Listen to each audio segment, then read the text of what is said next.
आज मुसळधार पावसाचा इशारा देण्यात आलाय।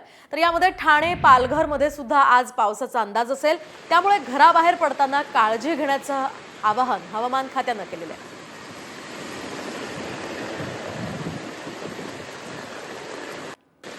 आणि या संदर्भात आपण अधिकची माहिती जाणून घेऊयात आमच्या प्रतिनिधी रुपाली बडवे यांच्याकडून। रुपाली, काय सांगाल? खरं तर गेल्या काही दिवसांपासून पावसानं विश्रांती घेतली होती, आता सध्या मुंबईमध्ये पावसासंदर्भात काय अपडेट्स आहेत?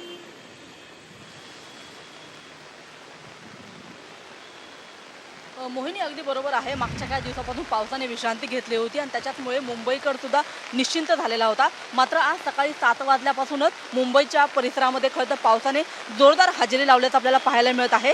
हवामान खात्याने तसा अंदाज व्यक्त केलेला आहे, त्यानुसार मुंबई शहर, मुंबई उपनगर, रायगड, सातारा, सांगली असेलचा परिसर असेल, नांदेड असेल, नगर असेल, या सगळ्या पट्ट्यामध्ये आज खरं तर पावसाची हजेरी लागणार असल्याचा अंदाज जो आहे तो हवामान खात्याने वर्तवलेला होता। पुढचे 3 ते 4 तास जे आहेत ते अतिशय महत्त्वाचे असणार आहेत आणि याच वेळेमध्ये मध्यम ते हलक्या स्वरूपाचा जो पाऊस आहे तो पडेल अशी सुद्धा खरं तर शक्यता हवामान खात्याने वर्तवल्याचं पाहायला मिळत आहे। मुंबईमध्ये सकाळपासून सुरू झालेल्या पावसामुळे खरं तर काही सखल भागामध्ये आता काही प्रमाणामध्ये पाणी साचण्यास सुरुवात झालेली आहे।